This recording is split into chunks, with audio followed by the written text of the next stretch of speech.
And they used personality because they didn't want to talk policy going back to the national lockdown that they're going to impose. There's no doubt about it. That's their only strategy.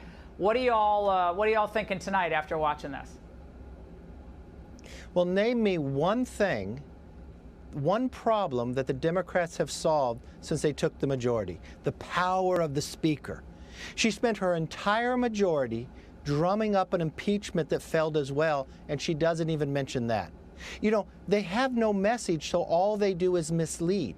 And when you watch tonight, they beg people to vote, but they don't inspire somebody to vote with an agenda about tomorrow being better than today. When I watched, Kamala Harris said, "We'll solve COVID." If Joe Biden was president today, we'd still be debating whether the planes from China should come to America, because we know Hunter Biden would probably be getting quite a bit of money from that. Now, Congressman, a lot of Republicans are messaging me over the last 24 hours watching this virtual thing. You know, people don't really want to watch virtual conventions. I mean, there's people stream it maybe, but in general, it's just empty feeling. How are the Republicans going to put on a compelling message that keeps people's attention and knocks back some of these myths about how Trump handled COVID and the economy, all the rest? How are you going to do it? How's the campaign going to do it? Well, we're going to do it in many different ways. We're going to show average Americans talking about it, because we actually have an agenda we can run on. We can talk about renewing the American dream. We can talk about opening schools back up. We can talk about restoring our way of life, meaning that we will defeat COVID. And you know how we'll defeat it? Just because we'll have the therapeutics coming out even next month, hopefully. We'll have vaccines like we've never seen before, with this Operation Warp Speed that people will talk about. This is a Manhattan Project of what vaccines will be like. And then we'll talk about rebuilding economy bigger than ever before.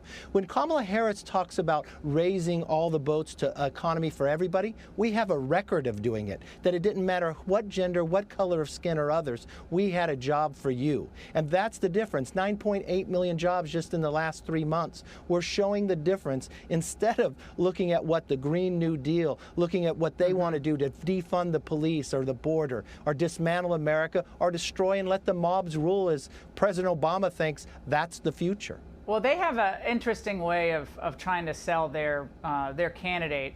They get all these also-ran so-called Republicans or strategists who ran failed campaigns for Republicans, and they put them on CNN. On Jake Tapper's show today, Congressman Charlie Dent endorsed Obama, Congressman, and said this. Watch quickly.